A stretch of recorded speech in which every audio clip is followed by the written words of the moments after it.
இங்கு நீ வா எந்தன் நெஞ்சில் பஞ்சம் வஞ்சம் நஞ்சே மிஞ்சும் உடல் வேறு வேறாகி உயிரை தந்தவளே நானே நாகம் நானே. உங்க மகன் துடியா துடிச்சு வேதனை அனுபவிச்சாலும் பரவாயில்ல, ஆனா உனக்கு உன் மருமக நல்லா இருக்கணும். உன் மருமக வேதனை படக்கூடாது. உன் மருமகளை யாரும் எதுவும் சொல்லிடக்கூடாது. உனக்கு உன்னோட மகனை விட மருமக தான் முக்கியம்னு இப்ப தெரிஞ்சு போச்சுமா. இத்தனை நாள் என் வாழ்க்கைக்கு ஒரு பாதுகாப்பா எனக்கு ஒரு கவசமா நின்னுட்டு இருந்த என்னோட குரு நேராதரவா என் கண்ணு முன்னாடியே துடியா துடிச்சு உயிரை விட்ட வேதனைய நான் இவங்களுக்கெல்லாம் எப்படி புரிய வைப்பேன்? எனக்கும் அமிர்தாவுக்கும் ஒரு மனஸ்தாபம். அது சரியானாலும் ஆயிடலாம். பைரவா, ஏய் பைரவா, இத்தனை நாளா இந்த மந்திர தண்டம் உன் கையில இருந்ததுன்னு ரொம்ப நீ ஆட்டம் போட்டுட்ட. எப்படியெல்லாம் ஆடி இருப்ப. உன்னை ஜெயிக்க ஆளே இல்லைன்னு அகங்காரத்துல ஆடிக்கிட்டு இருந்த. ஆனா இப்ப பார், இந்த மந்திர தண்டம் இப்ப என் கையில. இனி நான் பாக்குறேன் என்னை தடுக்க யார் இருக்காங்கன்னு. ஹே பைரவா, என்னோட இந்த வெற்றி கொண்டாட்டத்தை ஒரு முறையாவது நேர்ல பார்த்து வைத்தறிச்சல் படத்துக்காக என் முன்னாடி வா பைரவா, வா.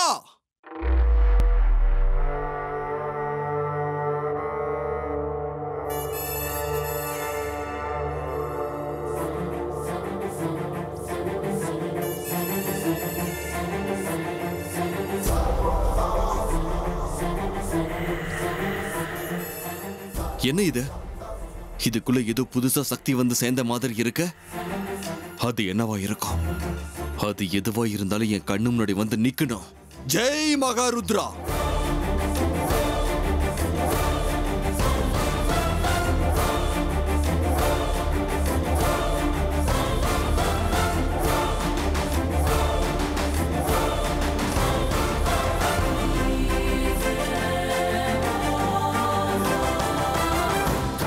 இந்த ஆயுதத்தை எங்கேயோ பார்த்த மாதிரி இருக்க. இதோட பின்னணி என்னவா இருக்கும்? ஒன்னும் புரியல. அது என்னன்னு கண்டுபிடிச்சு ஆகணும். ஆனா எப்படி?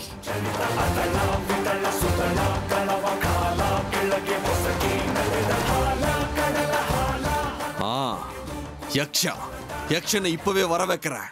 ஜெய் மகாருத்ரா.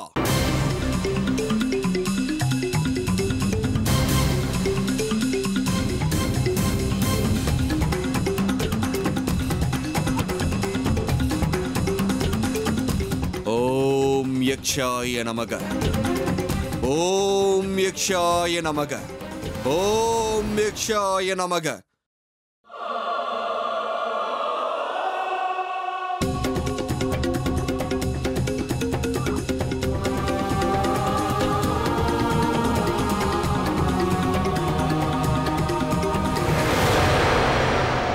யக்ஷா, யக்ஷா, இந்த ஆயுதத்தோட பின்னணி என்னன்னு எனக்கு தெரிஞ்சாகணும். இது நாகராணியோட சக்தியை சம்ஹாரம் பண்ண தயார் செய்த மகா நாகாஸ்திரம். 500 நாகங்களை அக்னியில பலி கொடுத்து அதோட சக்திகளை ஆவாகனம் பண்ணிக்கிட்டு உருவாக்கப்பட்ட இந்த ஆயுதத்தை நாகராணி மேல பயன்படுத்தினா அவளோட சக்தி எல்லாம் அழிஞ்சு அவ ஒரு சாதாரண மனுஷ பிறவியா மாறிடுவா. அற்புதம், அற்புதம் யக்ஷா. ஆனா ஞாபகம் வச்சுக்கோ ருத்ரா, இந்த ஆயுதத்தை அவளுக்கு முன்னாடி நேருக்கு நேரா நின்னு பயன்படுத்த முடியாது. அந்த நாகராணிக்கு நெருக்கமானவங்களை வசீகரம் பண்ணிக்கிட்டு அவங்க மூலமா தான் இதை உபயோகப்படுத்தணும். புரிஞ்சிருச்சு யக்ஷா, நல்லா புரிஞ்சிருச்சு. ரொம்ப நன்றி.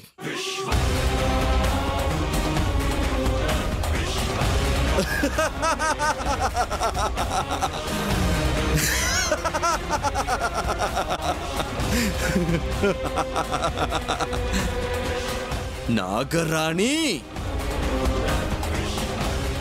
இத வச்சே உன் கதையை நான் முடிச்சு காட்டுறேன். ஜெய் மகாருத்ரா.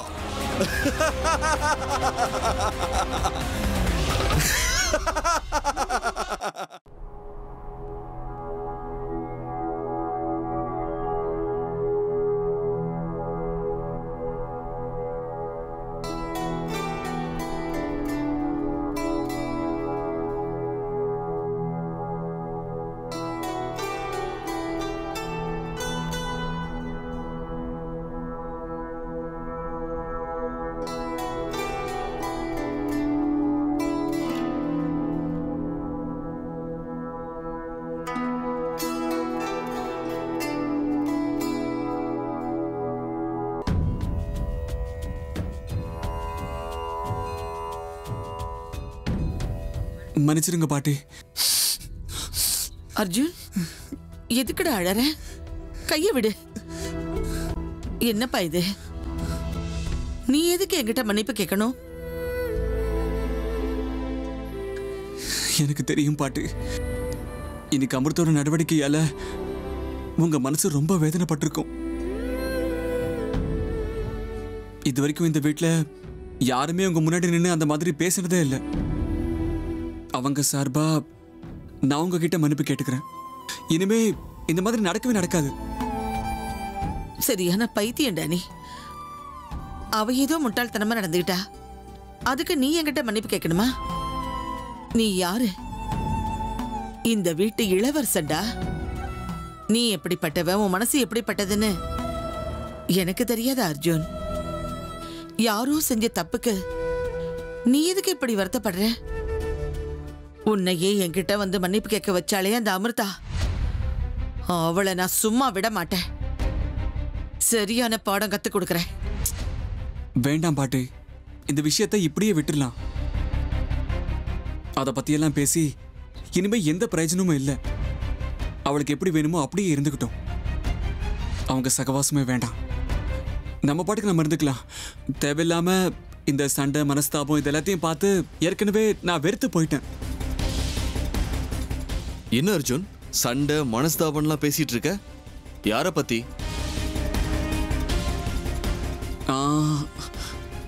சித்தப்பா, அதா ஒண்ணும் இல்லை சித்தப்பா. விடுங்க. அவனுக்கும் தான் தெரியட்டுமேடா. ருத்ரா யாரு? இந்த வீட்டு பையன், உன்னோட சித்தப்பா. அவனுக்கு விஷயம் தெரியறதுல என்ன தப்பு? இந்த வீட்டு பெரியவனா, இந்த வீட்டுல என்னெல்லாம் நடக்குதுங்கிறது அவனுக்கும் தெரியட்டும். அப்படி இல்லை பாட்டி, சும்மா எதுக்கு பெருசுப்படுத்திக்கிட்டு அப்படியே விட்டுங்கன்னு சொன்னல. சும்மா இரு அர்ஜுன், உனக்கு இதெல்லாம் இப்ப புரியாது. இதோ பாரு ருத்ரா, அன்னைக்கு பண்டிகைக்காக அமிர்தா அவ வீட்டுக்கு தனியா போறாளேன்னு இவனும் அவ கூட போயிட்டான். அங்க இவன் தன் பொண்டாட்டிக்கிட்ட ஆசையா பேசியிருக்கான். அவ என்னடான்னா இவனை தள்ளி விட்டு அவமானப்படுத்திருக்கா. எவ்வளவு கொழுப்பு இருக்கணும் அவளுக்கு. என்ன, நம்ம அமிர்தா அப்படிலாம் பண்ணுவாளா? என்னால நம்பவே முடியல. பாவம், அவ எதுக்குமா அப்படி பண்ணா? ஆமாம்பா, அண்ணன் தம்பி கண்ணுக்கு அவ பாவம்தான். ஆனா நாங்க மட்டும் உங்க கண்ணுக்கு பாவிங்க மாதிரி தெரியறோம்ல. அம்மா, விஷயம் என்னங்கிறது உங்களால நேரடியா சொல்லவே முடியாதா? பாருடா, அவன் முகத்தை பாரு, அவன் தலையில பட்டிருக்கிற காயத்தை பாரு. இன்னும் அவனுக்கு புரியல. பூஜையெல்லாம் முடிஞ்சதுக்கு அப்புறம் எனக்கு ஏதோ வேலை இருக்கு, நான் வெளியில போறேன்னு சொன்னாலாம். இந்த நேரத்துல எங்க போறேன்னு கேட்டதுக்கு இவனை தள்ளி விட்டுட்டு அவ பாட்டுக்கு போயிட்டாளாம்.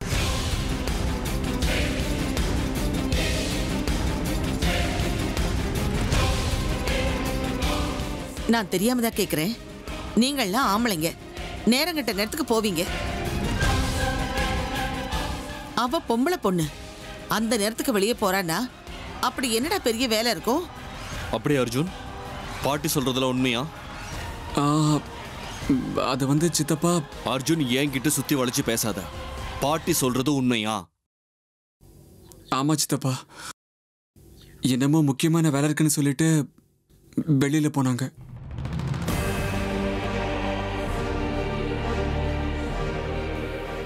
விடுங்க சித்தப்பா, அதெல்லாம் முடிஞ்சு போன விஷயம். அதை பத்தில நீங்க யோசிக்க வேண்டாம். பாட்டி, உங்களுக்கும் தான். நேரமாச்சு, படுத்துக்கோங்க, போங்க. சரி சரி அர்ஜுன், நீ அப்புறம் வந்து பாரு. உன்கிட்ட கொஞ்சம் பேச வேண்டியிருக்க. சரிங்க சித்தப்பா.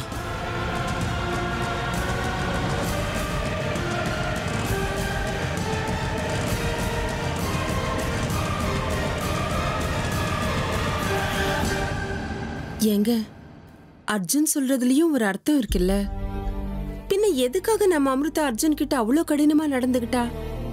ஆமா சரோஜா, அது மட்டும் இல்ல, அந்த நேரத்துல யாருக்கிட்டையும் எதுவும் சொல்லாம வெளியில போற அளவுக்கு என்ன அவசியம் வந்துச்சு?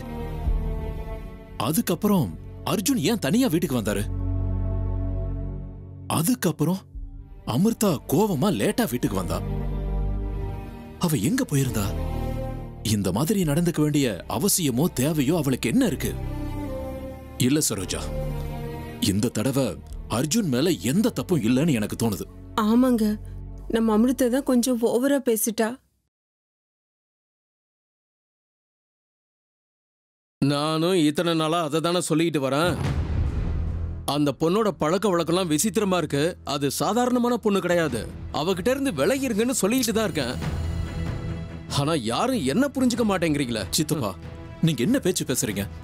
அமிர்தா நார்மல் பொண்ணு இல்லைன்னா என்ன அர்த்தம்? புருஷன் பொண்டாட்டி சண்டை போட்டுக்கிட்டு மனஸ்தாபத்துல இருக்காங்க.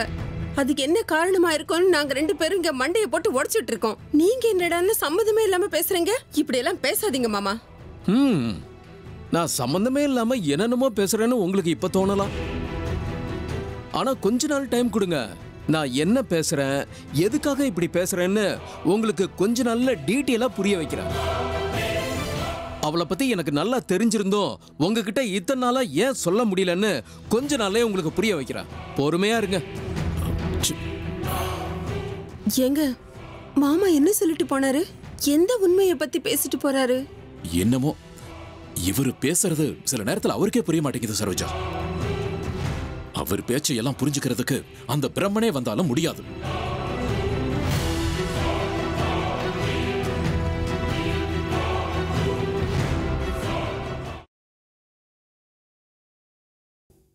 சித்தப்பா,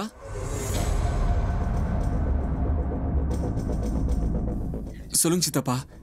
என்கிட்ட என்னமோ பேசணும்னு சொன்னீங்க. அமிர்தா உங்ககிட்ட அந்த மாதிரி நடந்துக்கிட்டான்னு தெரிஞ்சதும் என் மனசு ரொம்ப வருத்தமா இருக்கு அர்ஜுன். அமிர்தா இப்படியெல்லாம் பண்ணுவாளான்னு என்னால நம்பவே முடியல.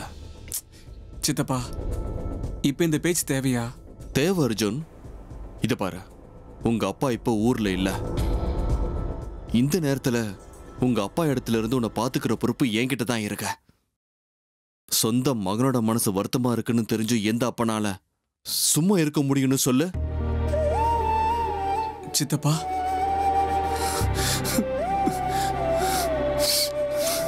தைரியமாயிரு அர்ஜுன். கொஞ்சம் அமைதியாரு. இது பாரு, அங்க என்ன ஆச்சுன்னு டீட்டெயிலா சொல்ல. எந்த இடத்துல பிரச்சனை ஆரம்பிச்சதுன்னு அப்பதான் தெரியும். அன்னைக்கு சாவித்திரி விரத பூஜை சித்தப்பா. பூஜை முடிகிற வரைக்கும் நல்லா இருந்தாங்க. அதுக்கப்புறம் அவங்களுக்கு சாப்பாடு ஊட்டி விட போனேன். அவங்களுக்கு என்னாச்சுன்னு தெரியல, திடீர்னு ஷாக்கான மாதிரி எழுந்து நின்னாங்க. நான் போகணும், முக்கியமான வேலை இருக்கு, நான் தனியாக தான் போகணும்னு அடம் பிடிச்சாங்க. கடைசியில் அவங்க நினைச்சதை சாதிச்சிட்டாங்க சித்தப்பா. அப்படியா? ரொம்ப விசித்திரமா இருக்கே. அப்ப டைம் கரெக்டா எவ்வளவு இருக்கும்? அப்ப டைம் ஒரு 10 மணி இருக்கும் சித்தப்பா. அப்படியா? அப்ப போனவ எப்ப திரும்பி வந்தான்னு உனக்கு ஞாபகம் இருக்கா? அது சரியா ஞாபகம் இல்லை, ஆனா ரொம்ப லேட்டாக தான் வந்தாங்க. ஏன் சித்தப்பா? ஒன்றும் இல்லை அர்ஜுன். சரி சரி, நீ போய் படுத்துக்கோ. இந்த விஷயத்தை பற்றி நம்ம அப்புறம் பேசிக்கலாம். சரிங்க சித்தப்பா.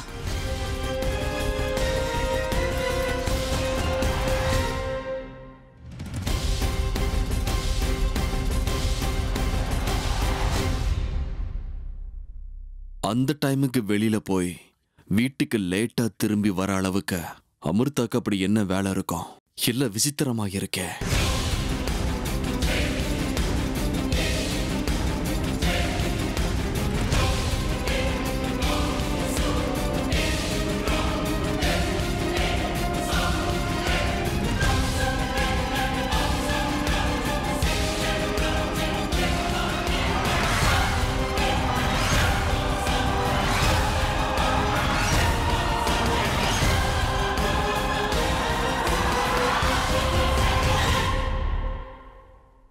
எங்க நாம் என்னமோ அன்னைக்கு அமிர்தாவோட ரகசியத்தை பத்தி தெரிஞ்சுக்கணும்னு பேசிக்கிட்டோம்ல, ஆனா எங்க ஆரம்பிக்கிறதுன்னு எதுவுமே புரியலையே. உண்மையிலே நம்மளால இதெல்லாம் முடியுமா? இல்ல அவ சாதாரண பொண்ணா இருந்து நாம தேவையில்லாம சந்தேகப்படுறோமா? இல்லங்க, அது எப்படி அவளுக்கு ஏதோ ஒரு புதிய சக்தி இருக்கும்? ஆமா ராஜி, நீ அவளை பத்தி சந்தேகப்படுறது கரெக்டு தான். அவகிட்ட உண்மையிலேயே ஒரு பெரிய ரகசியம் இருக்கு. இத்தனை நாளா இந்த வார்த்தையை கேட்டு கேட்டு எனக்கே அழுத்து போச்சுங்க. வாயை திறந்து சொல்றதுக்கு என்ன? உங்க நாக்கு என்ன கட்டி போட்டிருக்கா? ஆமாம்மா, கட்டி தான் போட்டிருக்கு. விளையாட்டுக்கு சொல்லல, இதுதான் உண்மை. ரகசியம் வெளியில தெரியாத அளவுக்கு அவ என்னமோ பண்ணிருக்கா. அதனாலதான் இத்தனை நாள் சும்மா இருந்தேன். இப்ப நீ நல்லா கேட்டுக்கோ. அன்னைக்கு நீ சொன்ன மாதிரியே ஒரு நல்ல மந்திரவாதியை கண்டுபிடிக்கணும். அவர் மூலமா அமிர்தாவை பத்தின ரகசியத்தெல்லாம் வெளியில கொண்டு வரலாம்.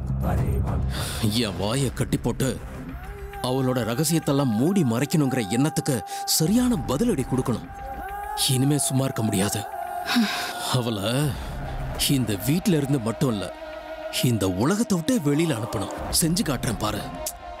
ஏங்க, ஒரு மந்திரவாதியை நம்ம கூட்டிட்டு வந்தோம், ஆனா எதுவுமே பிரயோஜனப்படலையே. இப்போ இன்னொரு மந்திரவாதியை எங்கேன்னு போய் தேடுறது? ஏன் தேட முடியாது? அவனே கிடைக்கலனாலும் அவனோட ஒரு பெரிய ஆளை கண்டுபிடிக்கலான்னு பேசணும்ல. அது சரி, அந்த பாபா எங்க? ஆளையே காணுமே. என்ன அவர்கிட்டே போய் கேட்கலான்னு எனக்கு தோணுது. வேண்டாம் ராஜி, அந்த ஆள் வேண்டாம். வேற ஒரு ஆளை தேடலாம். இந்த தடவை அந்த ஆளை விட பெரிய ஆளை பிடிக்கிறேன் பாரு. உனக்கு என் மேல நம்பிக்கை இருக்குல்ல? அது போதும் எனக்கு. அந்த பாபாவை விட திறமசாலியா நிச்சயம் யாராவது இருப்பாங்க. நிச்சயம் கிடைப்பாங்க. பார்த்துக்கிட்டே இரு.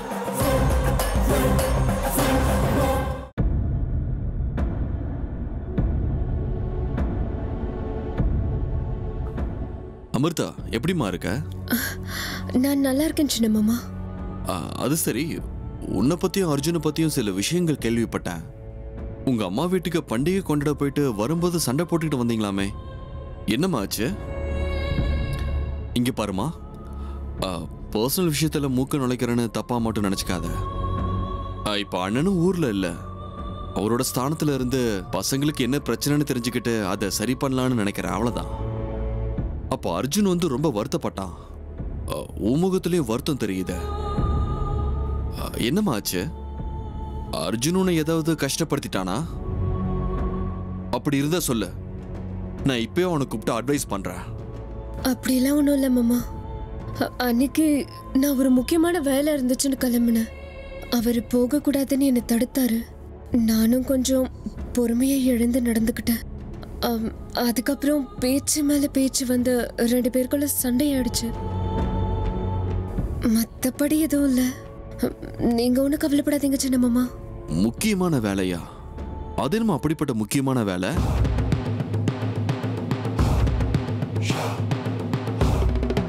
சொல்ல அமிர்தா, உன்னதானே நான் கேக்குறேன். ராத்திரி அந்த நேரத்துல வெளியில போற அளவுக்கு உனக்கு என்னமா வேலை? அர்ஜுனை கூட கூட்டிட்டு போக முடியாத அளவுக்கு முக்கியமான வேலையா? அது என்னோட தனிப்பட்ட விஷயம் சின்ன மாமா. உங்ககிட்ட சொல்லக்கூடியதா இருந்திருந்தா நானே சொல்லிருப்பேன்ல. இருக்கலாமா? ஆனா அதனால குடும்ப நிம்மதிக்கும் சந்தோஷத்துக்கும் பிரச்சனை வருதுன்னா வீட்டுல பெரியவனா அதை கேட்கறது என்னோட கடமை இல்லையா? கேட்கறது உங்களோட கடமையா இருக்கலாம். ஆனா எதையெல்லாம் சொல்லணும் எதெல்லாம் சொல்லக்கூடாதுங்கிறது என்னுடைய விருப்பம் இல்லையா? அதை முடிவு பண்ண வேண்டிய உரிமையும் சுதந்திரமும் எனக்கு இருக்கல சின்ன மாமா. நீ சொல்றது உண்மைதான் அமிர்தா. வார்த்தைகளுக்கு என்ன? புத்திசாலித்தனமா பயன்படுத்தினா அதை கரெக்டா பயன்படுத்தலாம். சரி விடு. ஏதோ நம்ம வீட்டு பசங்க சண்டை போட்டுக்கிட்டு மனஸ்தாபத்தில் இருக்காங்கன்னு நினைச்சுதான் அதை விசாரிச்சு சரி பண்ணலாம் தான் நான் உன்னை கூப்பிட்டேன்.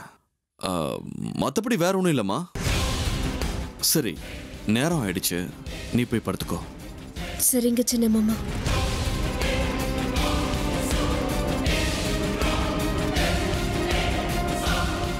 அமிர்தா, விஷயத்தை நீ எவ்வளோ அழகாக சமாளிச்சிட்டல்ல. நீ வெளியில தெரியுற மாதிரி ஒரு சாதாரண பொண்ணு இல்லைன்னு இப்ப எனக்கு தோணுது. இருக்கட்டும், இனிமே எனக்கு உன்னை கண்காணிக்கிறது மட்டும்தான் வேலை.